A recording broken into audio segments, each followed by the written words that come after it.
What's going on? Welcome back to the Roto Heat YouTube channel. Wednesday night means we're talking redraft. We got the Fantasy Inferno like every Wednesday goes down. We got Shane Barrett over here, co-host, back in action. Looking good. How you doing, my friend? I'm good, man. How are you? Looking good is relative. I need a haircut, but we'll talk about that later. Let's just avoid it and and let the day go by. Join us tonight. We got Dave, Fantasy Dave. I'm not sure what your last name is, but right down below. So go ahead and tell the peeps who you are, what you're all about, where they can find your work. Yeah, I'm Dave Stewart. I write with In Between Media and 4for4 Football. So you can find me at either of those sites, in_betweenmedia.com or 4.com. And you can find links to all my work if you just follow me on Twitter at DaveFantasy. So it's an easy way to find it all in one place. Sounds good. Yeah, definitely a good follow. I'm going to have to follow you after this. It was nice meeting you. Just met you 30 seconds ago. I dig the beard. We got beard gang going on here. Beard from Dave. That's some commitment right there. So I dig it and commend it.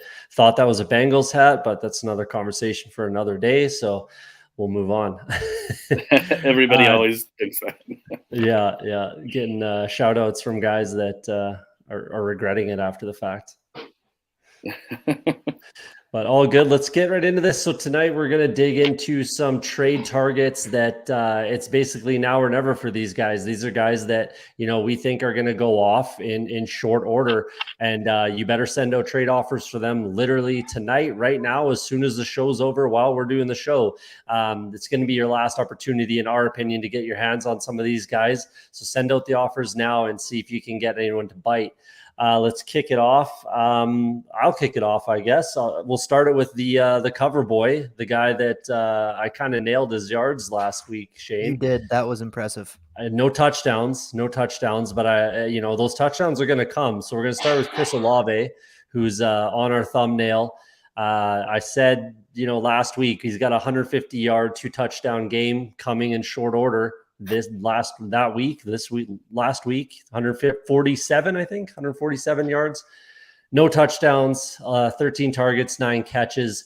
So his price tag is certainly going up, and it's right now, or you're never going to be able to get this guy off of whoever the owner may be. I'm going to go over some stats here just because you got to have something to back up your opinion. And then I'll go to you guys for your thoughts. So he leads the Saints in snaps. That's over Juice Landry. That's over Michael Thomas. Leads the entire NFL in air yards with 536. That's 160 more air yards than the second place player. It's a tight end, Mark Andrews. He's second in the NFL in ADOT, average depth of target, which obviously, leads to that big play potential like I talked about last week. That 150-yard, 2-touchdown game is coming. He's going to get into the end zone, so I'm not worried about that. He hasn't gotten in yet, but he will. 25% target share on the team, on the Saints, 13 targets in back-to-back games. And like I said, it's only a matter of time before he gets into that end zone. And then it's going to turn that, 20 to 25 point week into a 30 to 40 point week pretty quick. So he's a guy that you have to get your hands on right now. The owner's not going to want to trade him. I'm sure you're going to have to give up some quality value. A guy that I'm potentially trading and would hope to trade for him, Keenan Allen, steady Eddie Keenan Allen, especially in a PPR format. That's got to be relatively, at least it's going to start the conversation. I'm not saying that's going to, get it done, but it should get the conversation rolling. Shane, what do you think about Olave? I know you like him as well. So what are your thoughts on that? Yeah, man, I absolutely love this call, and you did nail the yards last week. That was pretty freaking awesome. This kid is a burner, but he's also extremely technical as a route runner. So that right there is going to lend him to having big games like this. And I think that he can pair well with the way that Jameis Winston plays and complement Michael Thomas even. So Michael Thomas can be slant boy and Chris Olave can do everything else because he's just that talented. So I love this call. You definitely need to go trade for him right now. I like the call of trading Keenan Allen for him. I think that was what I heard. Was multitasking. I apologize. But I think it from a draft pick standpoint, and I know we're talking redraft, but if you were thinking from a dynasty perspective, a first plus at this point might have to get the job done. But if you're also just going redraft and just thinking players, come back to me. I don't know who, because I like that Keenan Allen call a lot. Sounds good. Yeah. I mean, he was my favorite wide receiver coming into the draft. I thought he was the best, most precise, most complete route runner in the entire rookie draft class. And I think we're seeing it now, and we're going to continue to see it. But Dave, what do you think about Chris Olave? Well, I mean, I agree with everything you guys are saying about how precise his route running is, and the speed to go with it, so he's really, a very dangerous threat. I kind of like the way they've moved him around a lot this year. He's had, some weeks, like in week 2, he was in the slot 29.3% of the time. Whereas this last week, when he kind of carried a little bit more of the offense because, some of the players were leaving with injury, some of the other wide receivers left with injury. So he was on the outside a lot more, and I thought that was kind of exciting, seeing him being able to use his speed outside a little bit. And, but yeah, his route participation has gone up in each of the 3 weeks. So I think there's definitely more to come. Like you were kind of saying, this 2 touchdown game is on the horizon. I mean, he's going to have some blow up games, I think, for sure. So it is going to be your last chance to get your hands on him before managers just won't part with him at all. Yeah, like I said, he's one of those guys that once he gets in the end zone, he's nearly going to double his point production, and he can play inside, outside. He can do it all. He can play every route. And last year with the Buckeyes, that's a big reason why I liked him over Garrett Wilson. He's one of the best. He was the best run blocking wide receiver on the Buckeyes last year. And I think that sort of thing just gets him in the good books, especially with a defensive head coach. He's one of those guys that you got to get your hands on early, and I don't care if he's a rookie. He plays in an offense that looks like they're going to be coming back a lot. Jameis Winston likes to, throw the rock. So there you go. Shane, you got a guy in mind you want to trade target?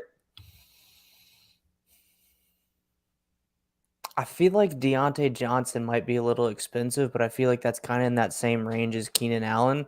And is it hot takey to say I might trust the Saints offense more than the Steelers offense right now with Trubisky at the helm?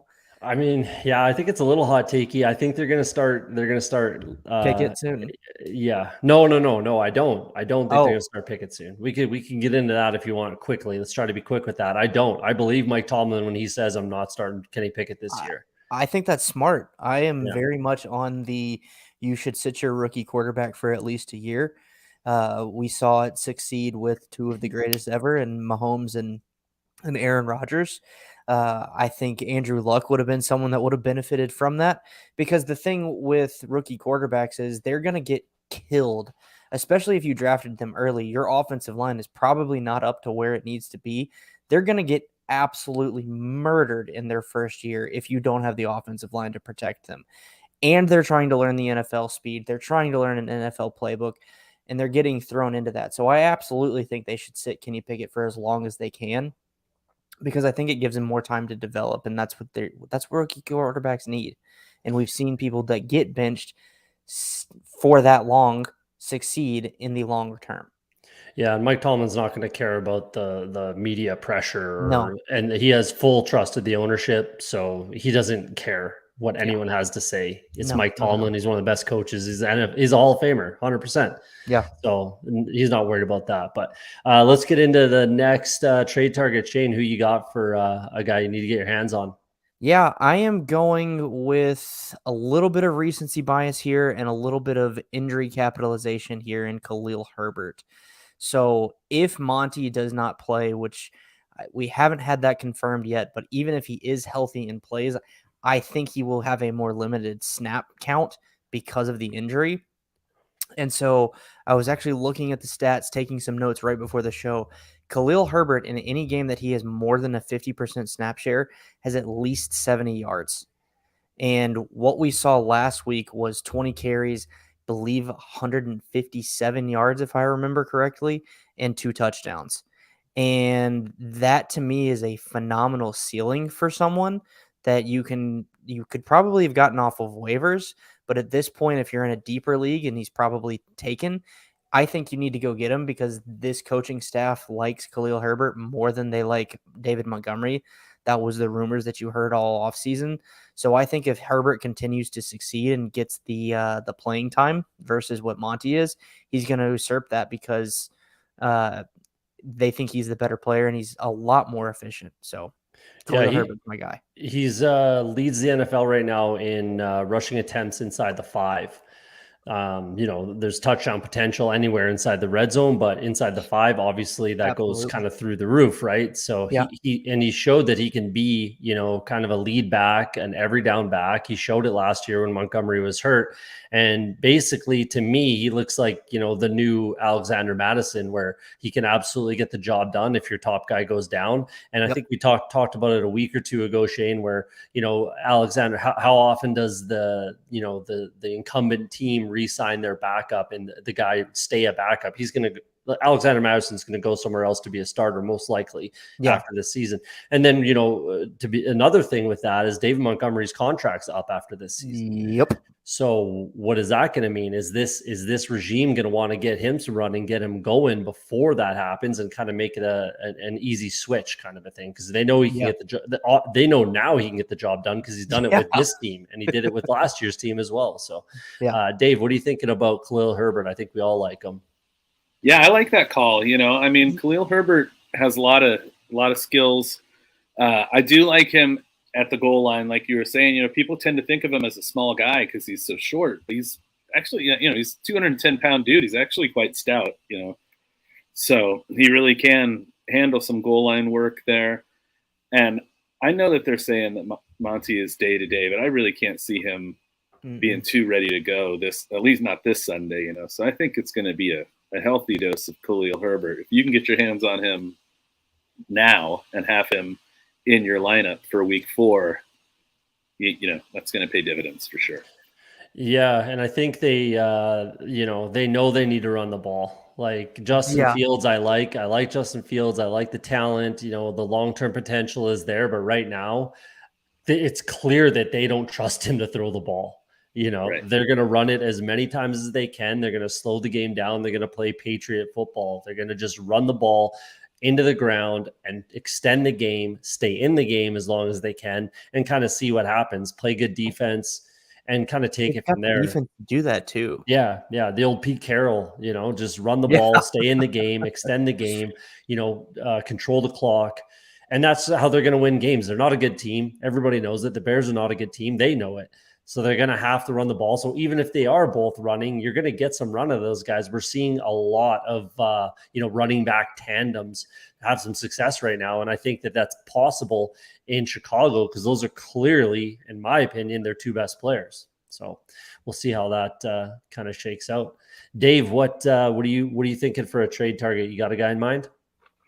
Yeah. Who I'm getting kind of excited about is DK Metcalf.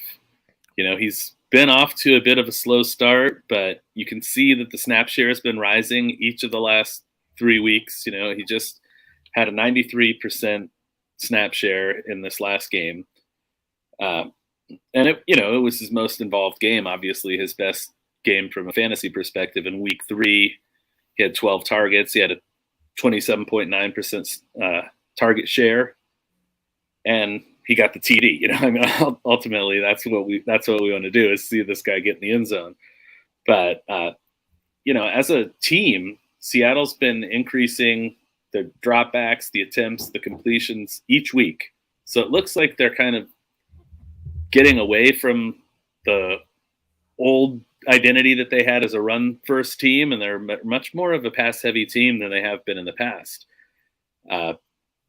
Geno's looking a little bit more competent with each start, I think. So I think that DK is going to go, on the rise here. I'm excited to get my hands on him because I feel like now's a good time. You may have a manager who drafted DK who's been very frustrated with his output so far, and you might be able to get him for a reasonable price. Yeah, definitely. They're gonna have to throw the ball a little bit. They can only run it for so long before they're gonna have to get back in the ball game. Again, this is another not good team, and but it does seem like Shane Waldron and Pete Carroll are willing to trust Geno to throw the ball, and we saw that he can be efficient with Geno under center. We saw that last year. He was more efficient than when he was with Russ. Realistically, if you look at just the box score and look at the numbers. The biggest thing of interest for me that I haven't actually touched on or talked about, on air or anything like that about the Seattle Seahawks was in the draft. They drafted 2 tackles, which they absolutely desperately needed, and they did what they had to do, and they got 2 very good guys. But the interesting thing was, considering how much they love to run the ball, and Pete Carroll loves to run the ball, those are probably the 2 best pass blocking tackles in the draft this year. Right. Cross and buddy from Washington State. What was his name again? The right tackle. Anyways, Cross and the right tackle. Washington State was just a air raid offense, threw the ball probably, pushing more than anyone. And same with Mississippi State. So that was interesting to me. I'm like, with Geno, you're going to draft these guys? Like Cross they had to, because he was the only left tackle kind of left when they drafted. But the guy whose name is escaping me, the right tackle, they didn't have to draft him. They could have went with a guy like Petit Frere from Ohio State or something like that. But yeah, the 2 best pass blocking tackles, I thought that was strange. So Shane, what do you think about DK Metcalf? Abraham Lucas, is that who you were talking about? Lucas, yeah, yes, thank you. All right, that's what I was looking that up real fast. I love DK Metcalf, and I'm a little surprised by this call, but now that I think about it and your point to it, Dave, I absolutely love it, because I have DK in a league or 2, and it's been frustrating so far. But the thing that I think you pointed out best is that Geno has been efficient and has been surprisingly good. And so if they continue this trajectory and lean away from the run game just because they have to try and keep up with the other teams that they're playing, DK Metcalf should have value, and it should continue to increase throughout the season. So now is a perfect time to buy him before you're having to pay an arm and a leg for him. Yeah, I've gone on record multiple times saying that I think DK Metcalf is the next great wide receiver. I think he's the next, Julio Jones.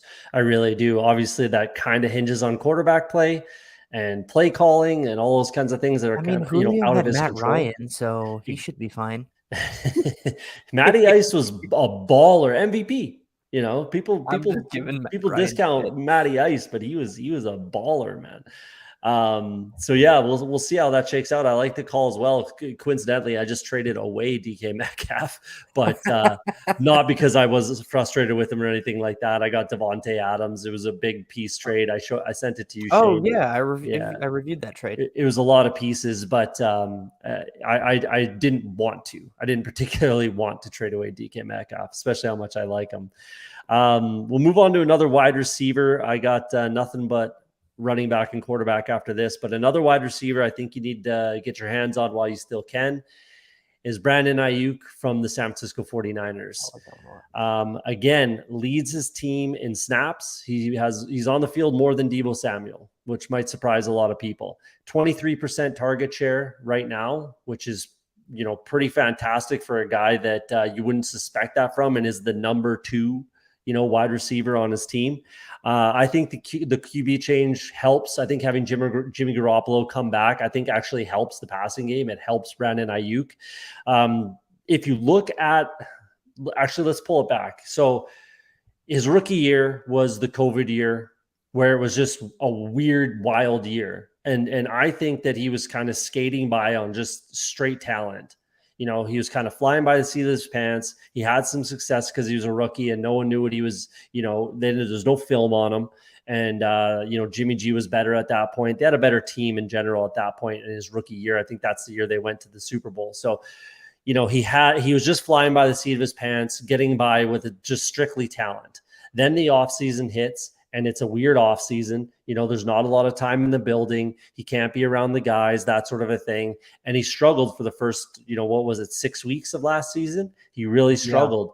And he was in the doghouse too. Yeah, enough. Shanahan called him out and said, "Hey, you got to be a pro. You got to be ready to play." I just think he didn't learn it yet. These rookies need to learn how to play football in the NFL. They need to learn how to practice. They need to learn how to, treat their bodies. They need to learn a lot, coming into the NFL from college.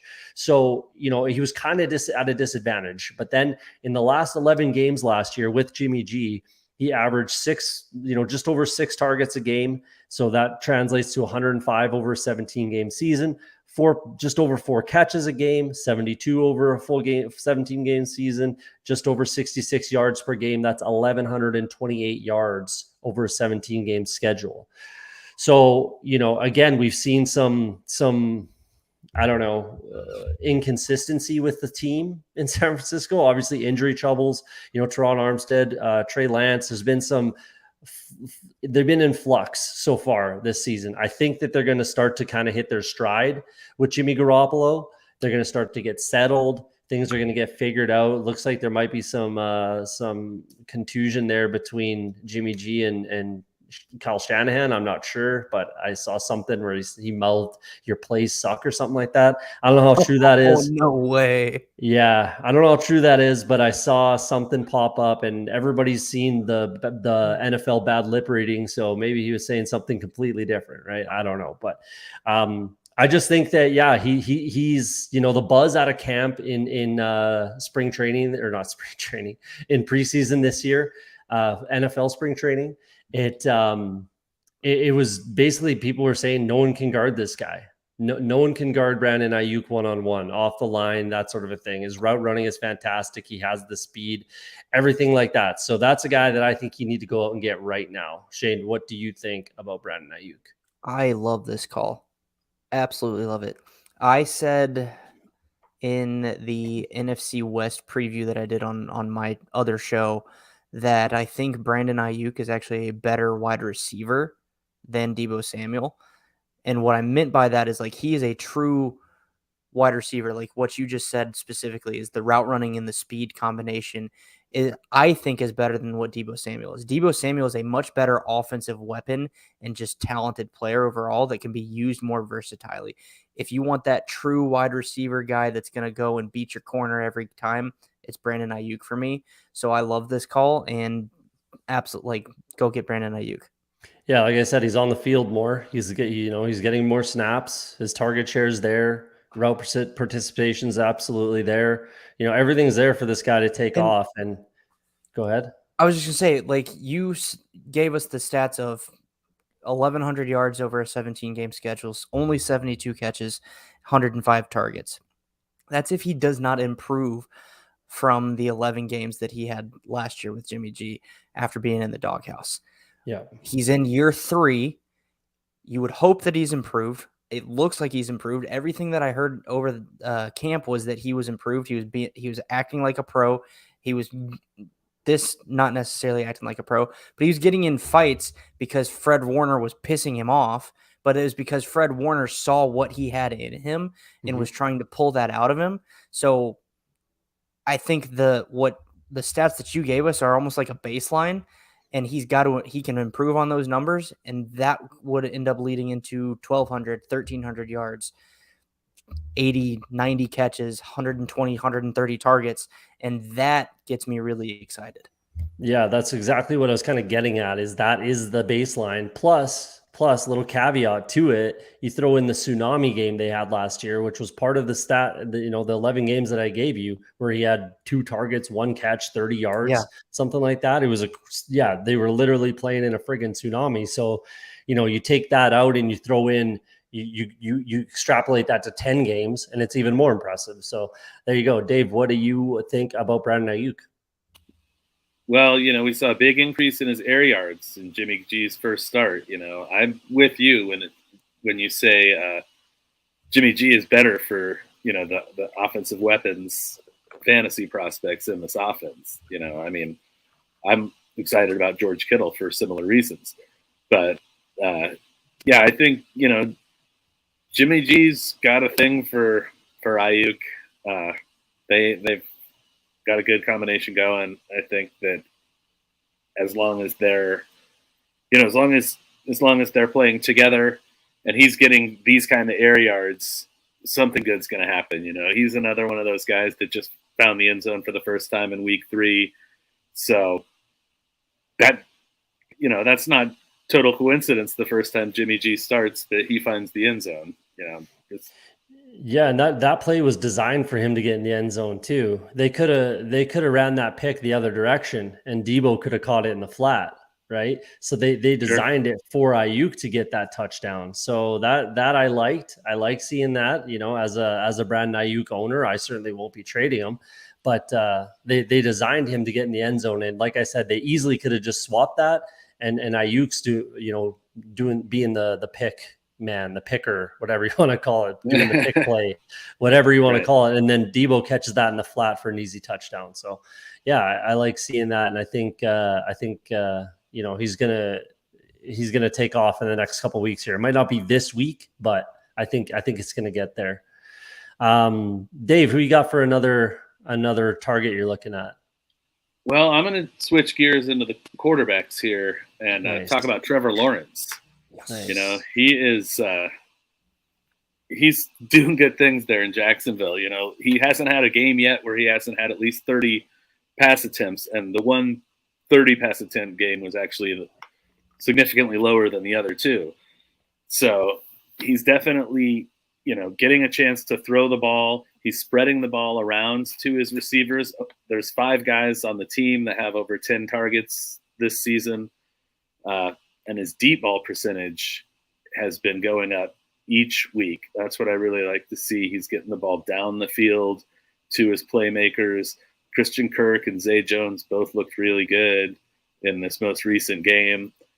And, he's getting the touchdowns too. The touchdowns are coming every week. He threw 1 in week 1, 2 in week 2, 3 in week 3. I mean, I don't know if we're calling for 4 here in week 4, but 5 in week 5, 6 in week 6. They do play Philly. They do play Philly. He's gonna have to toss the rock. So I think it's going to be a high-scoring game. Yeah, with Philly. I mean, I was looking at the lines, the Vegas lines, and everything. It's the second highest over/under this week. So I think there's definitely going to be some points put up in that game. And to be honest with you, I think watching T-Law and Jalen Hurts on the same field is going to be an interesting game to watch. Be a lot of fun. Definitely. Shane, I'll kick it to you, but I got 2 small things. The Trevor Lawrence is part of the reason why I was so high on Christian Kirk, which how high I am on Christian Kirk. You were very high on Christian. Part of it is Trevor Lawrence and Doug Peterson. And Trevor Lawrence was actually my highest owned quarterback in best ball for the what's it called? Like the regular season. Regular off season. So I think I have just over 200 drafts in there, and he's my highest owned quarterback. So I'll kick it to you first, Shane. What do you think of T-Law? Solid. Yeah, I had to pivot pre-show because I had T-Law as one of my targets. So wanted to defer to the guest here because I agree with him. I love this call, Trevor Lawrence. It's amazing what happens when you have an adult coaching the football team instead of, the best kicking coach in the league. I'm pretty sure I've made that joke 2 weeks in a row now, Cody, so I apologize for you having to hear my recycled jokes. But one thing I kind of wanted to point out too, to Dave's point, is in 2021, Trevor Lawrence had 2 multi-touchdown games. In 2022, he has already tied that with 2 multi-touchdown games. And then in 2021, he only had 4 games where he threw more than 240 yards. And at week 3, he's already got 2 games at 262 and 275. And then his third one came in at 235. And they ended up running the ball all over Indianapolis. So I love the progression that we've seen from Trevor Lawrence with Doug Peterson as the head coach and with better weapons. Love this call, Dave. You absolutely need to go get Trevor Lawrence if you can. Yeah, like I said, Trevor Lawrence was kind of my guy heading into the season. That's a big reason why I liked Christian Kirk. I thought people were a little bit aggressive on their hate for the contract that he got. I I don't know why everyone just hated on him. So I liked it. I liked the signing. The money is what it is, and you got to pay what you got to pay. The salary cap's doing nothing but go up. So, in a couple of years, we could look at that as a discount. Especially if he keeps doing what he's doing right now. Absolutely. There were people after week 2, I think they were like, they didn't pay Christian Kirk enough. Yeah. They got a very quality offensive line there. They've clearly, invested in it. They brought in Brandon Sheriff. They drafted a center like I yelled at them to do.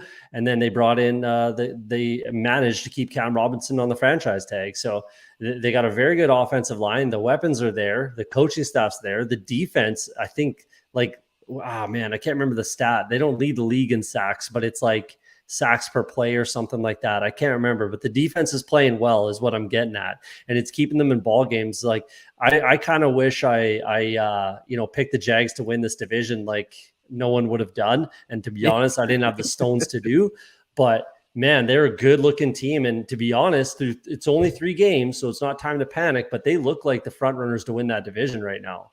So we'll see how this kind of shakes out, but man, I'm liking almost every piece of the Jags offense right now, personally.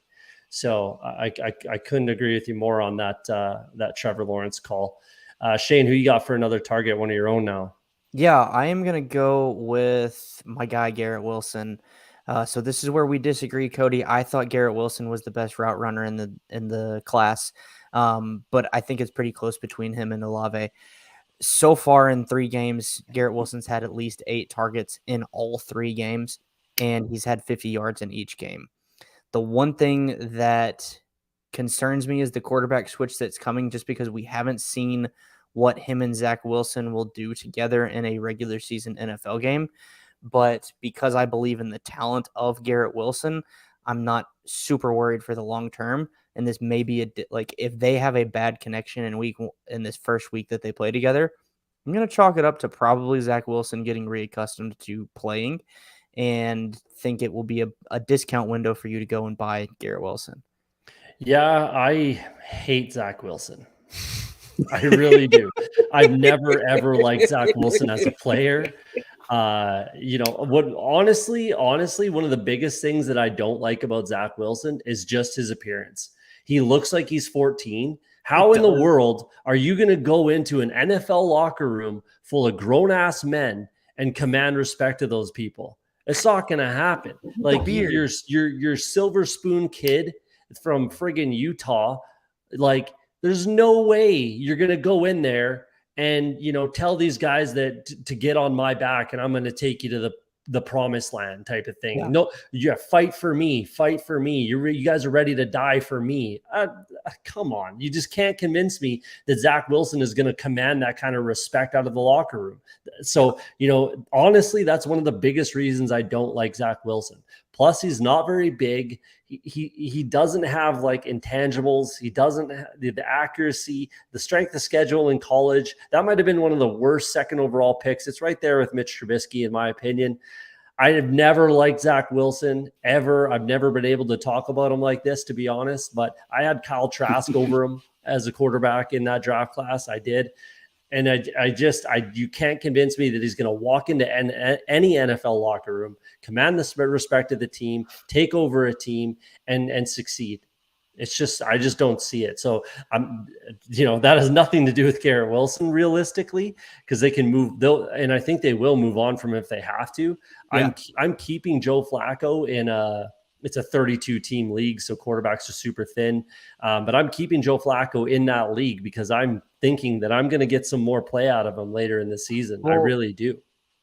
I mean, to that point, I was just looking at Zach Wilson.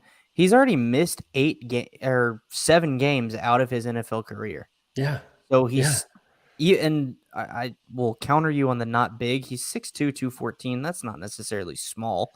But even at that size, listed size, is that his combine weight? I don't know. That's just what Sleeper has him at. Yeah. He might be 214 soaking wet, but with cinder blocks tied to his ankles. But that's beside the point. He's looking potentially fragile, kind of was my point there. And so you've got a point there to keep Flacco, who we've seen pepper Garrett Wilson. So ultimately, I think Garrett Wilson will be fine long term because he's the best receiver on that team. Yeah, and Zach Wilson had a fairly large injury in college, but I do like Garrett Wilson. I'm down with him as a buy target. I'm not trying to discount Garrett Wilson at all. I just had to go off. I told you guys I go on rants. Right, Anyone that watches the show probably knows that by now. Sorry to hog the mic, Dave. What do you think? What do you think about Garrett Wilson as a player? Hopefully, you stick to Garrett Wilson like I couldn't.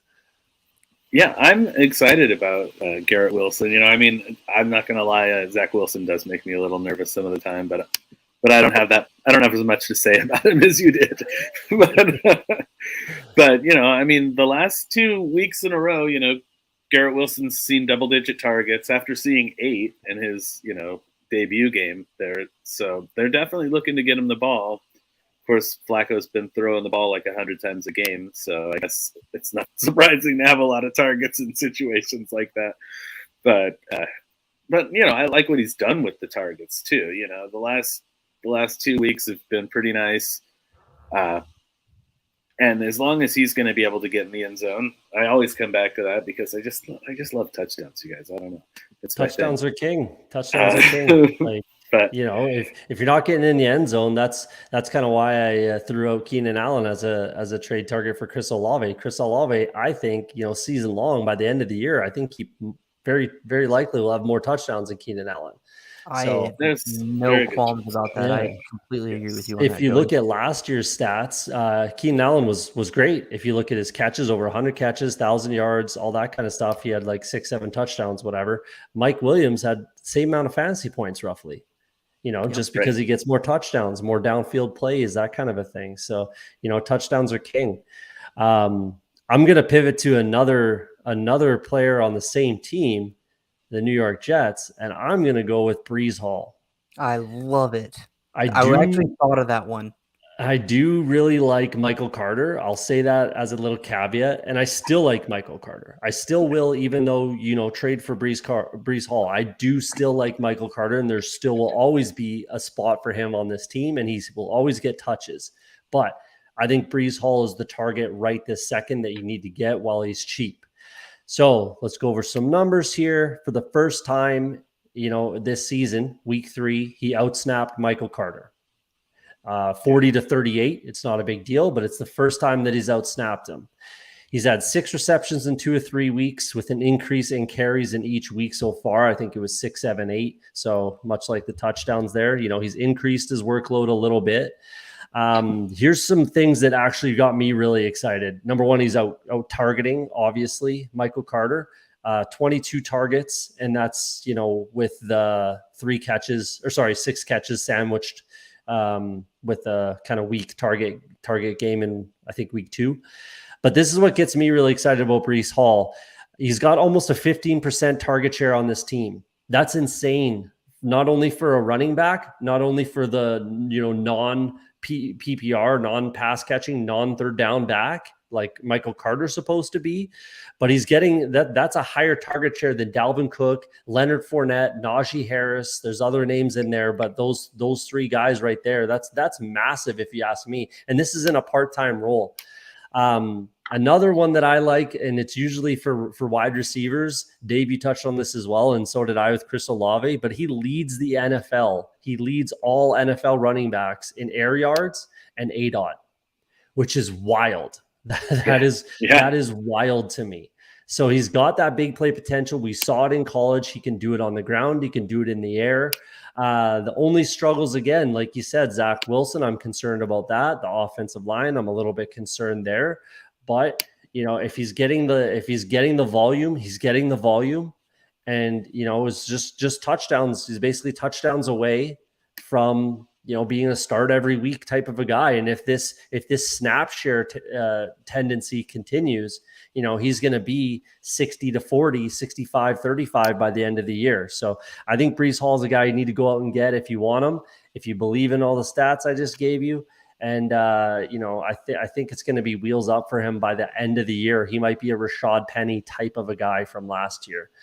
Dave, what do you think about Breece Hall? I really like that call, actually. Yeah, he's one of the guys that I was that I had on the list, to be honest with you.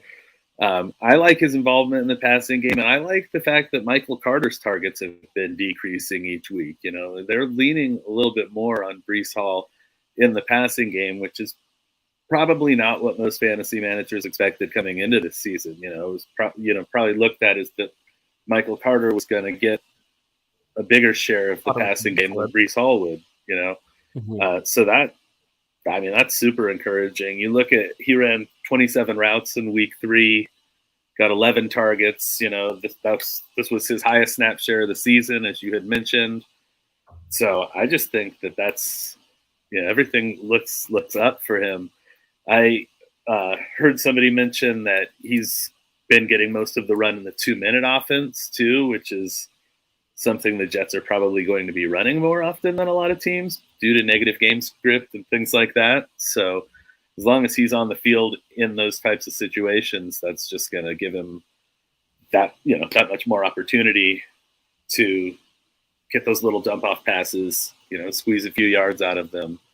And in PPR leagues, it's just gold. You're going to really enjoy that. He has the ability to make a guy miss. The thing I like the most about Breece Hall as a prospect coming into the draft was, if you're watching all that tape on him, you thought the play was over, and then he bounces out from behind the line and takes off for a 60-yard touchdown. Or he squeezes through a hole that's about this big somehow and busts a 15-yard, gain when it looked like there was nothing there. So that was the kind of stuff that I really, really liked about him when I was watching tape on Breece Hall in coming into the draft, doing draft prep and stuff like that. And we haven't seen that yet, but I think, that's going to come, where it's going to look like he's swallowed up and then he bounces one out for a wild gain that, looks like Bijan Robinson-esque from that West Virginia game. But Shane, what do you think about Breece Hall? Man, I don't really have much to add, to be completely honest with you guys. You guys nailed it. I guess the only thing I'll add is he's had 6 targets in 2 out of the, at least 6 targets in 2 out of the 3 games. I actually think was just looking and it was 9. And I think Zach Wilson may potentially help that number stay up because he will be his best friend as the dump off option. So other than that, I don't have much to add. Great call. Yeah, I'm excited to see if that one works out for me, but I don't think I'm able to get him anywhere, but I think if you can, go take a look. Shane, you got another guy, another trade target? I do, and this one was my pivot, giving seed or credence to Dave. I'm going with Saquon Barkley here. He's back. Yeah. He is like Texas is back. Saquon is back.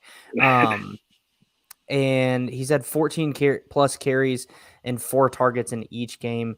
He seems healthy. They are running the offense through him and can actually block for him. I think that's the biggest thing is, and I think I heard it in the Dallas game or in week 2 against the Panthers, is the biggest difference is Saquon has the ability, if you break through the offensive line, to make a guy miss and then get 3 to 5 yards out of it. But now they're actually able to block for him and create holes for him.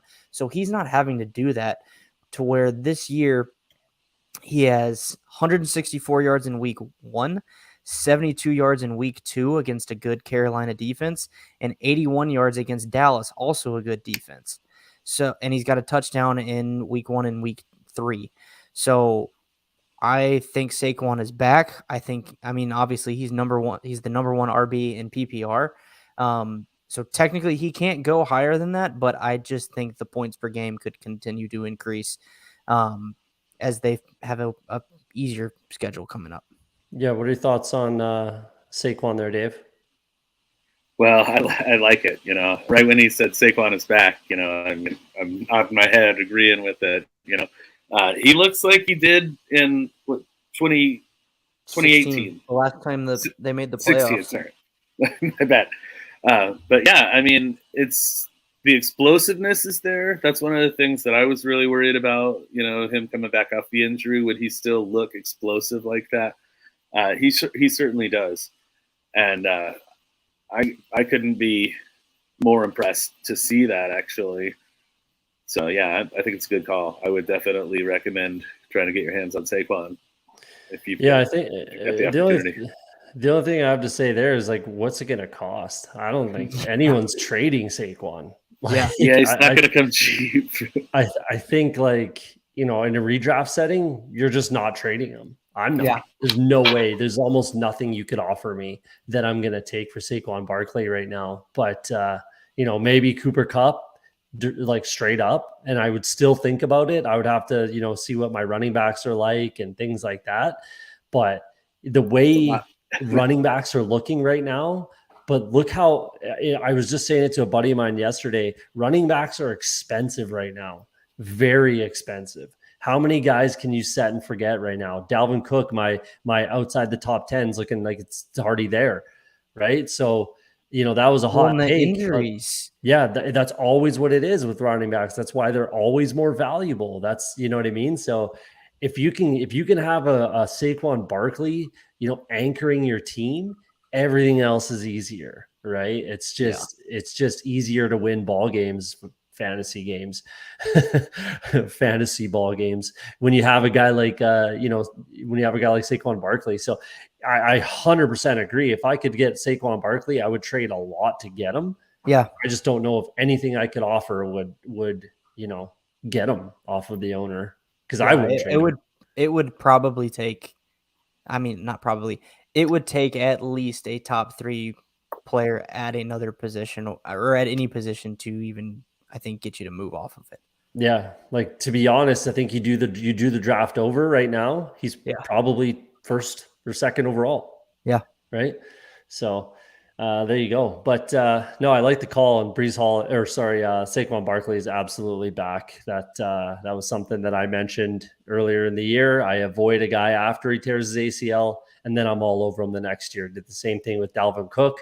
I'm off Dalvin Cook now, but Saquon Barkley was that guy for me. Dalvin Cook has more injuries than a freaking. Like I said on the show, were you on that show, Shane? The hot take show? No, that was the week I missed because of my draft. So that was the one where I called him finishing outside the top 10. It's his shoulder, what's injured right now? His shoulder. It's like that thing can't stay attached to his body.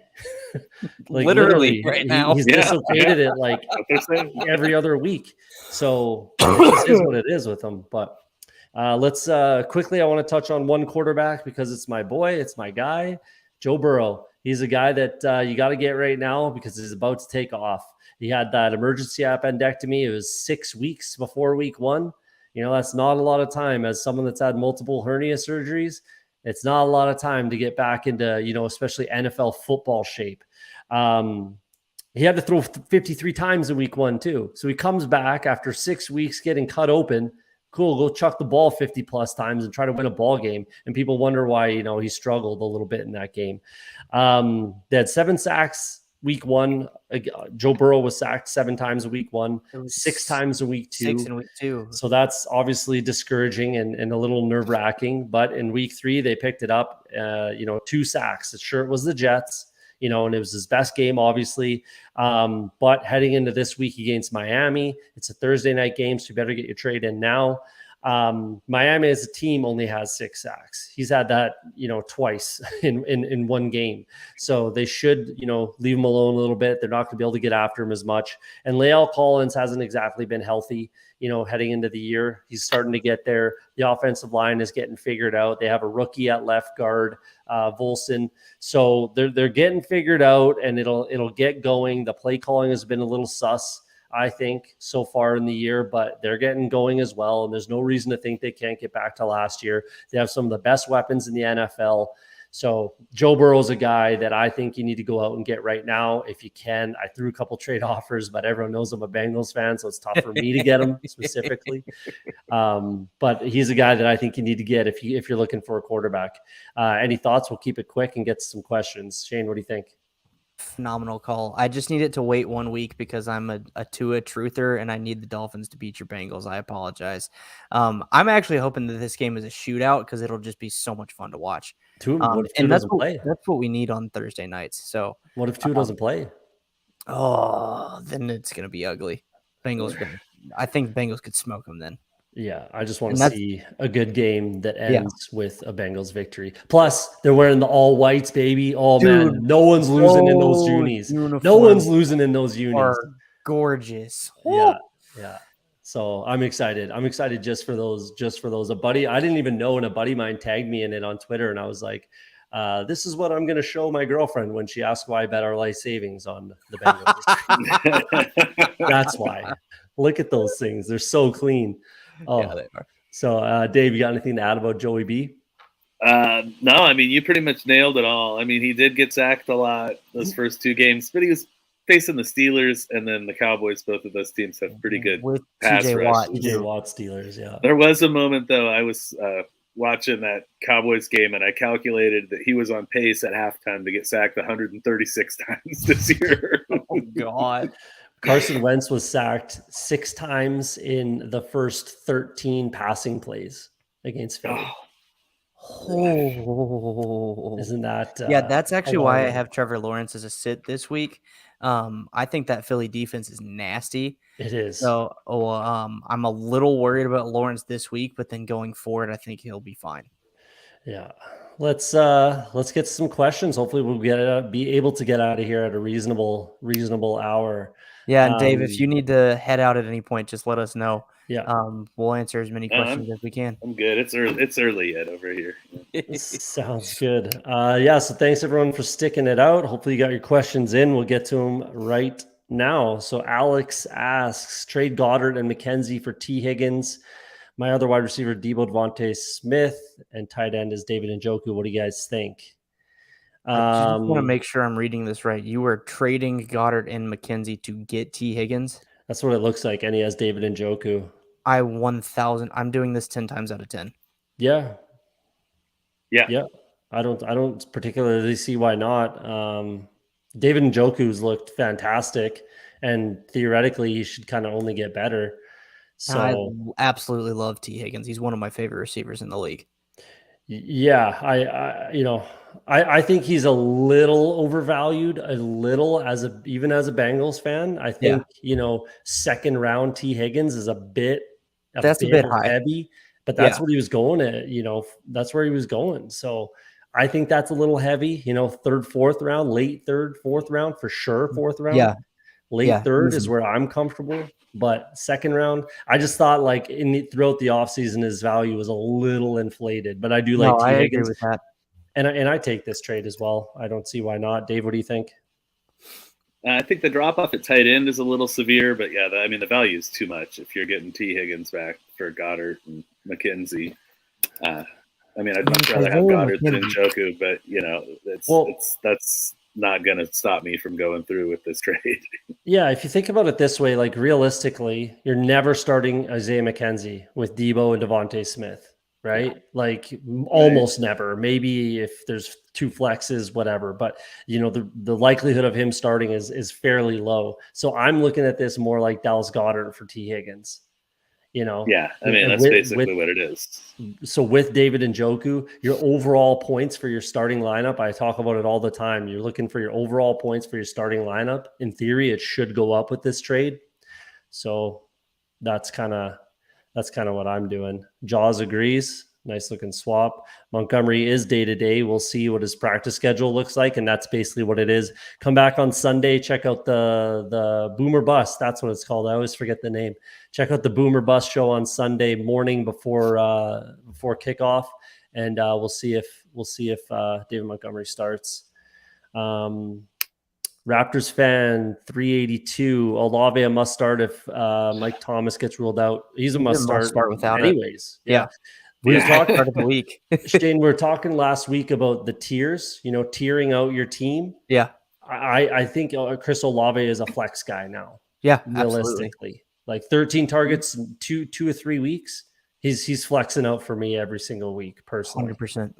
So yeah, that's 100% starting him. And again, you're starting him anyways. IDP guys, why Brian Burns got a goose egg, can't seem to find anything. I think that defense is not as good as I thought, and a lot of people thought. I don't think it's as good as they thought. So, I'll disagree with that. They're not looking good defensively. What do you mean they're not looking good defensively? Look at David Njoku lighting them up, and Amari Cooper, and Nick Chubb. Like they got kind of lit up offensively against the Browns. and that's a Jacoby Brissett-led team. With a That's a little phenomenal alarming. offensive line, though. Hold on. Yeah, I mean, if it's that good of a defense, I expected more from them. I thought that they're, losing Stephon Gilmore, I think really hurt that defense. Jeremy Chin, I love. J.C. Horn, I love. Brian Burns, I love. But I don't know. Derek Brown, I really like. Yeah, they have good pieces, but they're not playing very well defensively, in my opinion. The Carolina Panthers. They can. It's all there for them. But Dave, what do you think? You got anything about the Panthers D? Yeah, well, the pieces are there. It's just what you're saying, But I don't know. I am waiting for them to put it together. Some of the teams that have gotten over on them are, a bit of a surprise to me. Yeah. I think that's exactly the point you were making. So, to be honest, the biggest thing that concerns me now, and I liked Matt Rule, but and we don't have to make this, a show about the friggin' Carolina Panthers, but the biggest concern that I had, they seem like they just underachieve. Oh yeah, you're a Panthers fan. I always forget that. Yeah, like the whole team is underachieving. It's that has to be leadership, right? It's Matt Rule and Ben McAdoo, like straight up. It has to be leadership. The defensive coordinator hasn't been great. I just calculated they've only allowed 22 points a game. I don't know why Burns got a 0 for IDP last week. I think I napped during the game because I was just sick of watching it, which should tell you, like, that's how frustrated I am with them. And I'm a new Panthers fan. I live in Carolina now, though, and a Baker Mayfield fan. We'll talk about that later. Again, I probably need therapy, but they're just underachieving because the play calling is horrible on both sides of the ball. Nick Chubb running down your throat, I think that's kind of a given because Nick Chubb's relatively acceptable. Yeah. Same with Amari Cooper as a receiver, but then the Giants scored 19 on you and you lost. The Saints scored 14 on you and Marquez Callaway was quadruple covered on one of those plays and he still caught the ball. It was an amazing catch. I'm not taking anything away from him, but as a defense, you've got to stop that. So completely agree that they are underachieving in certain aspects. But I don't know. I'm frustrated. Yeah, they got to get it figured out if Matt Rule wants to keep his job. And I like Matt Rule, but if he wants to keep his job, they got to figure it out and they got to play better as a team. Again, we don't have to make this a Carolina Panthers show, but Anthony asks, consecutive high volume games for Marquise Brown. Can we count on it for the final 3 weeks of DeAndre Hopkins suspension? Was reasonable to expect when D-Hop is back? I think that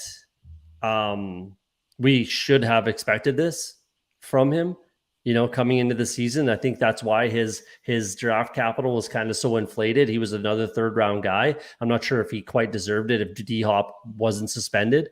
I think that falls to, fourth, fifth round potentially. But I think we should have expected this to happen for at least the first 7 weeks, right? It was kind of weird that first game, but he doesn't usually play in the preseason. Neither does Kyler. They got to get their rhythm back, that they had in college and everything like that. But can we count on final 3 weeks of suspension? Absolutely. You can count on it. Yeah. I think.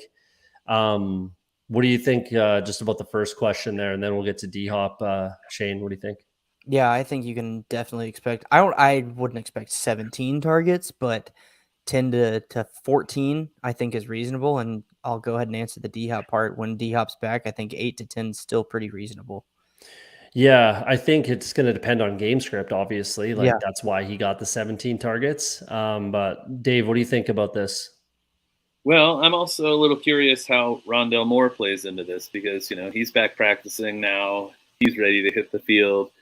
Is he just going to take Greg Dortch off the field, which I think is very possible? Or, how does he play in to get his part of the target share, I think is something we need to see. Transitions to running back like I called 2 years ago. Yeah, we'll see. Honestly, I kind of agree with that. I think he's going to be more of a gadget guy. He's 5'6", 5'7". Yeah, You know, He's a small he's relatively thick though. Like he's not a tiny, he's not 170 pounds. So he's relatively thick. He could do some Debo-like stuff, you know, return punts and kicks and things like that. But I think Greg Dortch has played his way into a role on that team. Just a regular role. Yeah. I think he has. Sleeper has him listed at 5'7", 180, Rondale, which that seems skinny. Yeah, I thought he'd be thicker than that. He's relatively thick boy. So yeah. What were you saying, Dave? No, I don't think I was saying. Sorry, no worries. So yeah, I think Greg Dortch has played his way into a role. I think D-Hop is D-Hop, and he's going to get. So what can I expect from D-Hop? I'm expecting him to be DeAndre Hopkins. Yeah. Like, until I'm proven otherwise, why wouldn't you? The only reason he slowed down last year is because his hammy blew out, and he tried to play through it the whole time. Right. So that was a problem. They should have shut him down. He even went back on the field himself. He just ran back on the field after he ripped didn't rip it, but after he hurt his hamstring, he went out there and took a guy out himself, and he got punished for it from the coaching staff and from the team, because it's like, what are you doing then? We pay you all this money, like you can't, and you're not a coach. What are you doing? So they should have shut him down. He was trying to play through a hamstring injury, and we all know how finicky hamstrings can be for wide receivers. So that's the only reason he slowed down. But look at his numbers before that injury happened, and he was top 5 wide receiver in the NFL. I just think Nuke Hopkins is that good, and he will be that guy when he comes back. And Kyler just loves to throw the one-on-one, the deep ball, contested ball, whatever it is. If D-Hop's one-on-one on the outside, he's getting the ball. Period. And then in the end zone, same thing, go up and get it, make a play. That's just what Kyler likes to do. That's what the offense dictates, and that's what D-Hop likes to do. So it just makes too much sense that D-Hop doesn't go, like I don't see too many ways that he doesn't go back. And that's potentially another, we can talk about him a couple of weeks where that's a trade target that you need to get on before the deadline or something like that. Yep. Because I think I have stashed so much D-Hop on my bench and just eating the roster spot right now because I'm ready for him to get back. Yeah.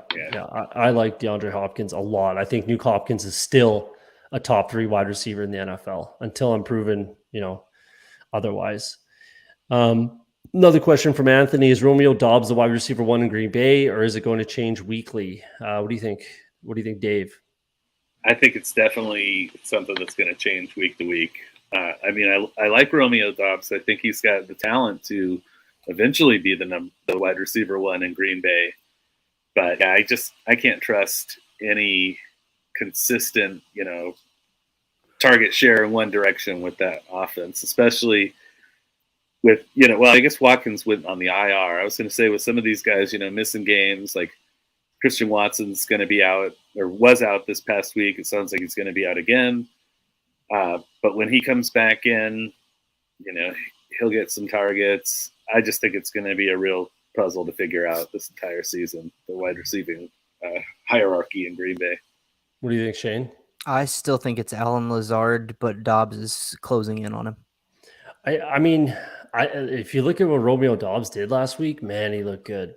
I'm not arguing that at all. If I see another week of that, I'm on board. I'll get on board. It was pretty really, really good what he did that in that game. And I think like I said, if we see that again, then it just is what it is. And Aaron Rodgers doesn't care. He throws the ball too. And Allen Lazard's still going to catch a touchdown every week. But as far as like fantasy points, I think it's very, very possible. I need to see it at least one more time. But I think if we do, who do they got this week? New England, who's got a terrible secondary in Green Bay. If he gets another 10 targets, 8 catches, touchdown, pushing 100 yards, I think it's kind of, he might be a buy now candidate. He might perfect, segue from the show. I think he could definitely be a buy now target. So we got to see it, but I liked what I saw last week from Romeo Doubs. I'll say that. Jaws asks, Chase Edmonds back firmly ahead of most hurt, or will be a weekly guessing game. I don't trust it week to week on these guys, like a bye week replacement. a bye week replacement I could do. I did bet the over 38.5 yards rushing, if that helps you, for Raheem Mostert against my Bengals.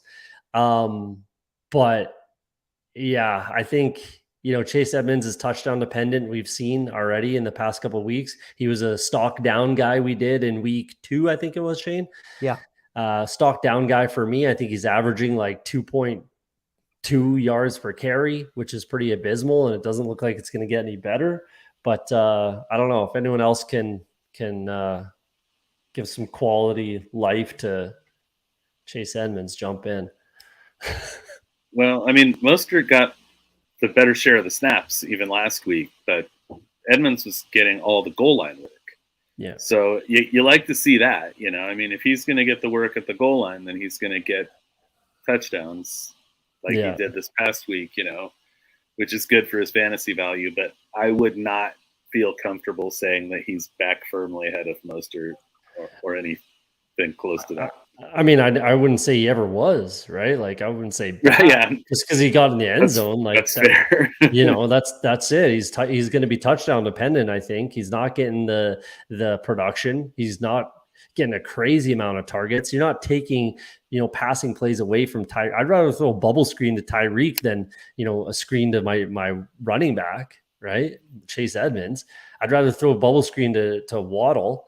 I'd rather hit those guys on a slant. I'd rather hit those guys in any situation than throw the ball to Chase Edmonds personally. So, and in some cases, I'd rather give it to Tyreek on a swing, So I'm not starting any Miami running back right now. If I had to, I would start Chase Edmonds over Mostert if I had to, but I'm not trusting either of these guys right now, to be honest with you. No. Cody, let me rant on this one. This one? Yeah. I can't say that name. Can you give me advice? My friend accepted a trade where he got Elijah Mitchell and Jameson Williams, and I got Aiyuk. Is this a good trade? I can reverse it. Shane, go ahead. That's the part I want to rant on. You only reverse or veto a trade if it is collusion. This is not collusion. It's not even close to collusion. You should not reverse it. If you even think about reversing it, then you need to be removed as commissioner because that is dumb. This is a good trade. I like both sides of this trade. I think it's pretty even, actually, because once Elijah Mitchell comes off of IR, he'll probably come back into that role as the starting running back in San Francisco and be fine until he gets hurt again. And then Jameson Williams coming off of IR, if this is redraft, okay, that makes me a little more nervous because we've talked about how rookies have to get acclimated. If this is a dynasty trade, though, then it's even more fair to me because I think Jameson Williams long-term is going to be perfectly fine. Dude can play, and I think we'll add a facet to that offense that we haven't seen yet. It's kind of been filled by DJ Chark in that deep threat role, and I think Jameson will ultimately be a better player for that role.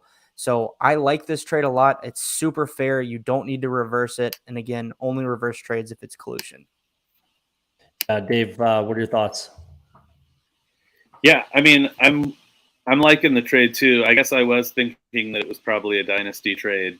But yeah, I'm with you kind of what you're talking about, Jameson having long-term value a lot more than right now.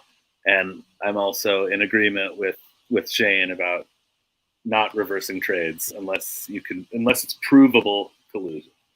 Yeah, you gotta have some serious evidence, or it's got to be obvious, and you got to talk to them both. As a commissioner of a league, I'll never unwind a trade unless it's like this is pretty clear something's a little sus going on here, and you guys need to explain yourselves a little bit, and then we'll take it from there. So I don't particularly ever unwind trades, and I don't think you should.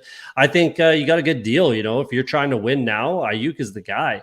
Yeah. So Elijah Mitchell has been injury prone his entire career. He hasn't, been able to stay on the field. Jameson Williams, who knows what you're going to get out of him when he comes back. There's Amon-Ra St. Brown, DJ Chark, Hawkinson, Swift, all these other options in the passing game.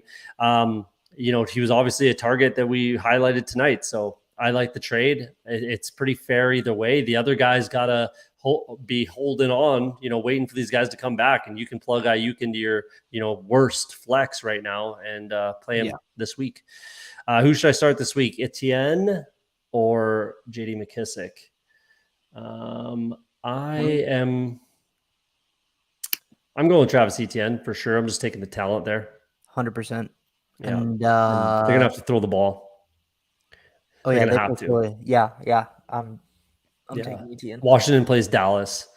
I'm Right. taking Etienne. Who you got, Dave? I'd take Etienne too, and basically, just to repeat what I was saying earlier, I think there's going to be a lot of points scored. Vegas and I are in agreement. We think there's going to be a lot of points scored in the Jacksonville-Philadelphia game. I agree with that as well. So I'm taking Travis Etienne. Would you trade Eckler, Christian Kirk, Gallup for Swift, Jamal, Mike Williams, and Chris Godwin? No, I'm keeping Christian Kirk and Eckler personally. What do you think? Swift and Jamal Williams. Yeah, why is that slash? Yeah, that's I'm confused a little bit the there. part that's throwing me off. If you're getting both, are you getting both? Swift and Jamal, Julio, and Mike Williams and Chris Godwin? I guess if you're getting, still taking the Eckler side. It's close. That's actually closer than people might think because Kirk's not a sexy name yet. No, but just hear me out on this. Kirk and Williams, I feel like are pretty close. Yep, I'll agree with that. Gallup and Godwin, because of injury right now, are relatively close. Long term, it's Godwin, or the season long, it's Godwin, I think. And then it just comes down to, do you want Eckler or do you want the combination of Swift and Jamal? And I'm gonna go Eckler here. Yeah, I think just because of injury concern across the board on the right side of this trade, I'll stick with Eckler and Kirk. Yeah, you're taking on a ton more injury risk, which is kind of concerning. Swift isn't playing. Chris Godwin isn't playing. Mike Williams has almost missed a game, I think, every year in his career. So he's not hurt yet. But Dave, what do you think? I think I'm okay with the risk. I mean, if you're getting Swift and Jamal, I think I'd rather have that side of this trade. Yeah, fair enough. 2 against 1. Whoever made a better, like I always say, whoever made a better argument, take that advice. PPR, blah, blah, blah. Trade suggestions. Okay, so we got Lamar. You're not trading. Goff and Trevor Lawrence. Get rid of a quarterback. Yeah, you got to move one of those guys. I'd try and move Goff right now because he's been, I'd move Trevor Lawrence because he got more value. Yeah, I was going to say you can probably get more back for Trevor Lawrence, and you don't with Lamar and Lawrence. You're going to end up battling between who to start, and you should never bench Lamar unless it's a bye week. Yeah, so wide receivers are in good shape. Looks like you might need a running back. I'd go Lawrence, and. Go Lawrence and Elijah Moore and try and upgrade your running back. Good wide receivers. Yeah, I actually leave the wide receivers. I go Lawrence and maybe Akers or Etienne. Lawrence and Etienne or Lawrence and Akers, and I upgrade at running back is what I'd look to do. Yeah. I'll find a quarterback needy team that has a little bit of running back depth, plus you're giving him one back, right? So, yeah, you don't need three quarterbacks. That's completely useless with Lamar. Right. So Brian Mallory, go ahead and trade Trevor Lawrence. I look to upgrade running back, and Etienne or Akers is what I try to upgrade. Yeah. I don't touch the wide receivers because they're in good shape. So here's my only point to that. You've got CD, Debo, Devontae. You're not benching those 3 guys. No. And then you've got Moore and Bateman. Mm-hmm. So unless you're in a league that starts 3 wide receivers and 2 flexes, are you really going to get a chance to play all 5? So that's my only thought of trading. And I would trade Elijah Moore. I don't think I'd trade any of the other guys. Either way, look for running back. I think we can agree with that. Yeah. Any thoughts, Dave? No, I'm right there with you. Yeah, I like this wide receiver group, but I don't know if I want to split it up just because it's good depth. Yeah, I don't know if I want to touch my wide receivers. I couldn't fault you for it. You could definitely go with Elijah Moore. That's the guy that I trade out of that bunch. Yeah. But look for a running back, upgrade somewhere, trade a quarterback for sure. And Lawrence is the guy I'd look to because Lamar's going to start every week. Thanks, Red Solo Cup. I hope that's just a compliment for how awesome the show is. Farhan Sadiq. Trade CMC for Eli Mitchell and Keenan Allen. Have Jeff Wilson, Justin Herbert, other RBs. I don't care. No, I'm never. No way. You need way more than that to trade Christian McCaffrey. Way more than that. You got a guy that's missed the last 2 games and has he's aging and has a hammy issue. And Elijah Mitchell, we just said, could never stay on the field. 6 weeks. I know that CMC has had issues staying on the field as well. But he's got 2 back-to-back 100-yard games. And he was also like 2nd, 3rd overall pick, right? Yeah. You better get whoever that guy's 1st-round pick was and his 2nd-round pick. Yeah. I don't think anyone's going to disagree with that on that trade. Farhan, do not make that trade. Do not. Red Solo Cup again. Trade Terry McLaurin and Devin Singletary for Javonte Williams or Keenan. Dave, what do you think? I'd rather keep McLaurin and Singletary, to be honest with you.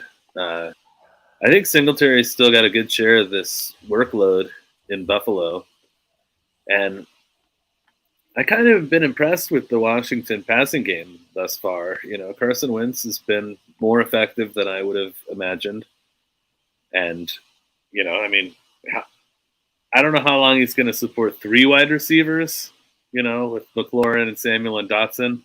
But I don't think McLaurin's going to be the odd man out if one of those guys doesn't, continue to score fantasy points. I think it's going to be probably Samuel, to be honest. But that was a point I made last week as well about that offense was, there's a lot of mouths to feed now all of a sudden. So it's true. We'll see how that shakes out. Shane, what are you doing? I'm with you on McLaurin and Singletary. I'm not moving on that one. Go back to that Brian Mallory question real quick if you can. This one? Yep. He gave us context in the comments. It's a 2 QB league with 3 wide receivers starting. Okay, fair enough. Oh, super flex. Don't trade a quarterback. Yeah, don't trade a quarterback. I would try and move Akers. Yeah, Akers, McKissick, Njoku, Knox, and more. The guys I would move. Honestly, that makes it tough. You might not want to do anything. Yeah, in a super. You're flex. only 1 and 2. Yeah, you might not want to do anything because you got Lamar and Christian McCaffrey and Debo and CeeDee. That's a good base, right? Yeah. CMC. He's probably come up against some bad luck in the scoring department too. This lineup looks like it's been putting up points. I think you're forcing it if you're making a trade. It's go back to the week 2 episode or whatever it was, and don't panic. Yeah, don't panic. That was last week, I think, actually. Yeah, whatever. It's hard to remember. I'm sticking with McLaurin and Singletary as well on this one, though. If I would do it, it would be for Javonte, definitely not Keenan Allen. Only guy in this would be Javonte, but I'm probably sticking with McLaurin and Singletary. T-God had Lamar, Cook, Swift, Amon-Ra, A.J. Brown, Pittman, Tucker, Saints, 10-man projectile first till Swift went out. Should I trade A.J. Brown with Pierce or RB? I mean, if you can, I have a Olave too. If you can get Cook and Swift, if you can get Christian McCaffrey and Najee for A.J. Brown and Pierce, I do it. I think he's saying McCaffrey or Najee. Yeah, that's what I'm saying. If you can get either of them for A.J. Brown and Pierce. If you can, I would probably do that. Yeah. I would. Might be. I think I'd do it for McCaffrey, but probably not. That's what I'm thinking. And I'm trying, remember, I'm a new Panthers fan, so I don't have that much bias yet. I think I would go McCaffrey here. I would definitely do McCaffrey. Yeah. For sure. No question. I would do that trade for McCaffrey. For Najee, less enticing, but also I would probably do it. Is it? Yeah. This is McCaffrey. If you can get it done. Luke, should I do Mark Andrews plus what is that? Mike Thomas? Yeah, that's how I interpreted it. Plus Thielen for Amon-Ra, Pitts, and Samuel. No. No, Mark Andrews is hyper valuable right now. Yeah, that's You know, what. unless, So, like the next 6 comments, Cody, are all you can get more for Andrews. oh, there you go. I didn't even read those. Yeah, I No, agree. I've just been scrolling through as we've been going Yeah. through the show, so I saw. I didn't notice that until just now either. Only way I'm trading Mark Andrews is if you go back to last week's shows, if I'm 0-2 and you didn't win this week and you're 0-3 and I'm getting more than this, Yes, I would definitely be on Kelsey board. too. Oh, wow, really? That's what he said. Then I don't mind that, but get more than this. Get more. Yeah. And That's unless what it's like everybody in the comments is saying, too. you start 2 tight ends, then don't get a tight end. You Yeah. know, have Kelsey. Yeah, that's what I do, and I go for more than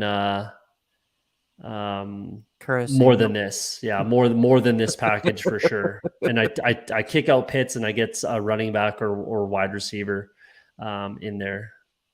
You can get somebody more that's been more consistent than Pitts too. Yeah, definitely more than Pitts.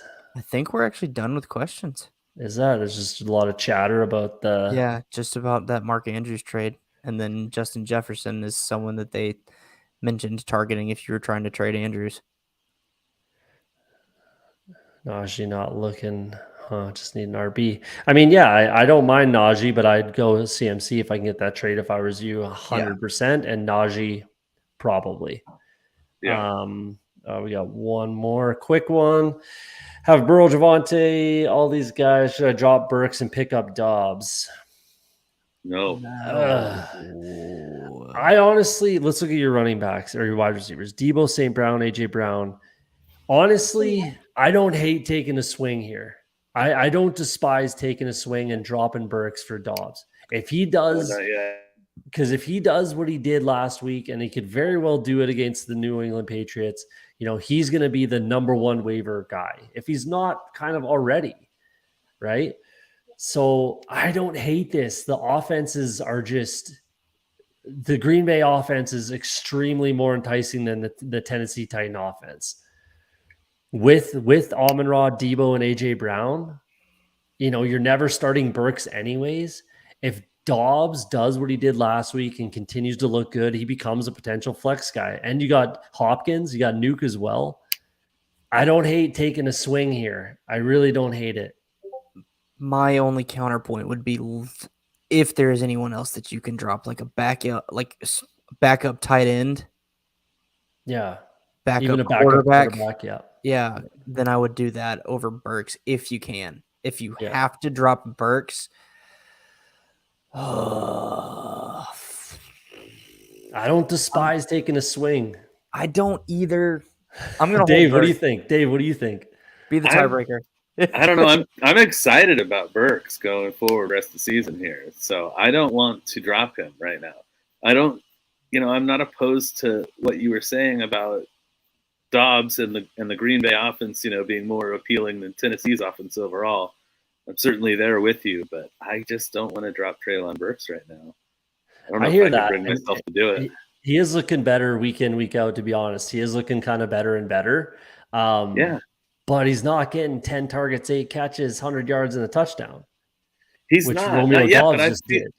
I feel like that, that kind of stat line could very well be right around the corner for him. So.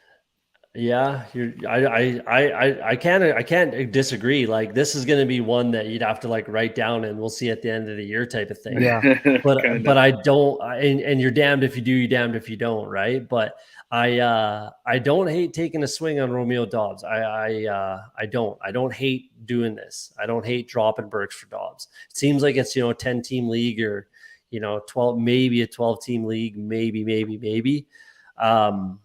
But I don't hate it. It's kind of worth a swing, but we'll see. Yeah, we'll have to write this one down and come back to it at the end of the year and see what happens. We got 2 more that came in. Hopefully we'll get these quick. We want to be done by an hour and a half. We're starting to cut it off because last week we went almost 2. It was a great one. Red Soul Club, trade Hollywood Brown and James Conner for Mike Evans and Kamara without a second's hesitation. I do that. Yeah. I absolutely make that trade. It's an upgrade at both positions. Yeah, I mean, it's at worst a lateral, relatively lateral Mike Evans in Hollywood, and it's a big upgrade in my opinion from Connor to Kamara. Agreed. 12-team league, he says. Yeah, I don't despise taking a swing on that. It's up to you. You know, again, you're damned if you do, damned if you don't, and you won't know until 6 weeks from now. So we'll see. Another question, Red Solo Cup. Thanks for all the questions, mate. Thoughts on Brian Robinson? He's on waiver. Should I drop Rashad Wright? 100%. I would definitely drop Rashad White for Brian Robinson. I'm gonna quick rant, 2 minutes. Okay. I do not like Rashad White at all. I don't know what people are seeing. I really do not know what people are seeing. I have been lower on Rashad White than anyone else in this planet. It seems like watching his college tape, I did not see a ton there personally that really enticed me. Same thing with Kyron Williams. I hated Kyron Williams. I don't see any value there. I really don't. So I wouldn't draft Rashad White. I would 1,000,000% drop Brian Robinson, drop Rashad White for Brian Robinson. And the other thing there is you can kick him right to your IR and then go pick up Rashad White again. You know, like that's what I do. I 100% go do that, kick into my IR, and you got a free roster spot. And I'm massive on Brian Robinson. We talked about this before, Shane. He was my most owned player in 500. No, not 500. Over 400 best ball drafts. My most owned player was Brian Robinson. I think that he's going to come back and he's absolutely going to have a role. And it sounds like he might come back to practice after this week. Yep. There's potential there. So, yeah. Yeah, he was out there running around the other day. It was looking good. You know? Mm-hmm. I mean, I'm amazed. Yeah. Shot 3 times? Twice? I think it was twice. Yeah. Twice? But either way. In the butt and in the knee? That's crazy. Uh-huh. How do you get shot in the knee and have it miss everything? That's insane. Should I drop Lazard for Dobbs? No, absolutely not. No. There's got to be someone else you can drop. You don't need to do that. And like I said earlier, Lazard might not get a crazy amount of yards, but he's probably going to get a touchdown every week. Yep. I have D-Op, so I want to get off Hollywood. Yeah, that's not a bad plan to have both. Get rid of one. You know, take a stand, pick one guy, trade the other. Write down, we can revisit. Yeah, stick with the come back in a couple of weeks and let us know how we did on that, Rico. Hopefully I'm right. We'll see. No. Dropped off for B-Rob? No, absolutely not. Absolutely not. That's aggressive. I love Brian Robinson, but you know, J.K. Dobbins is still a guy. J.K. Dobbins is another guy that we could have talked about tonight, in my opinion. He's got a tough matchup this week against Buffalo, but then after that, it's smooth sailing for me, I think, and Dobbins will pick back up to hopefully 6 yards a carry like he had in his rookie year. Yeah, and here's the thing about Rashad White. He's not as good as Alexander Mattison. No. In my opinion. He's not nearly as good as Alexander Mattison. I think Keyshawn Vaughn gets a decent amount of volume there. That coaching staff will give the ball to Keyshawn Vaughn before they give it to Rashad White. If Fournette goes down, Rashad White will have a role, but Keyshawn Vaughn will get the lion's share of the carries, targets, touches, in my opinion. It's very much, you know, Bill Belichick-esque. They will whoever Brady trusts more to not have him flat on his back. That too. Yeah. I just do not see it with Rashad White. I just do not. I could totally see them bringing in like a veteran guy too, just to, you know, help out if Fournette was, you know, gone, you know, down long term. Yeah, there's got to be a guy on someone's practice squad that they could scoop up for sure. Running backs relatively easy to kind of fill in, but yeah, maybe I'll rant some more later on another episode on Rashad White, and maybe I'll have egg on my face one day, but it is what it is. Yeah, Gurley's career is over though. don't worry about Todd. He's a free agent, all right. Yeah, he will be for the rest of his life. It's kind of over. So that's kind of bad for him, but it's not really a good thing. All right, we're going to wrap it up. There we go. We cut it right off at an hour and a half. That was perfect, Shane. There we go. We're getting better at this. Dave, thanks a ton for coming on. Really, really appreciate it. Chopping it up Absolutely. with you. Again, once again, let the people know who you are, where they can find you, what you're all about, and where they can find your work. Yeah, absolutely. I'm writing a weekly recap of all the Sunday happenings at 4 for 4 football. So that comes out early Monday morning. And then I have a weekly column with In Between Media. That's in_betweenmedia.com. And you can find me there every Wednesday with my column with deep league starts for your 16+ team leagues. So awesome. Yeah. Once again, thanks a ton for coming on. We really appreciate it. It was a good show. Thanks, Rico. Especially Thanks at for sticking it out. such short notice. Yeah, no doubt. No doubt. Shane, you got anything for the people before we go? Yeah, I'm just gonna capitalize on the don't veto trades unless it's collusion. And then please follow, subscribe on our YouTube page, and check us out on podcasts. The Fantasy Inferno should be coming out soon on all of your podcasting networks as we build up our episode queue. But then we've also got Dynasty Heat Seekers and then my show, Red Zone Redemption. So make sure you go find those, follow, subscribe, etc. on your podcasting network, because that's what I'm here for. Yes, sir. Yeah, they that trade really struck a chord with you, eh? Yeah, it really did. Go ahead and follow or hop on the Discord. If you guys have Discord, hop in there. Shane and I are in there. You can ask questions just at me. I don't see everything, just at Cody Woodman. Let me know if you have a question. DMs in Twitter. You can hit me up there. We got our Twitter's handles here. Anything you need, more than happy to help. Like Shane said, like and subscribe, share with a friend, be a friend, tell a friend. The great Pat McAfee says. So thanks for sticking it out with us. Check out the Dynasty Heat Seekers, like Shane said, on Tuesday nights. We got the Boomer Bust show Sunday morning that does a little bit of DFS stuff, answering start-sit questions, everything like that, because there's always injuries that pop up. And thanks for sticking it out, like I said, and we'll see you guys next week. Appreciate it.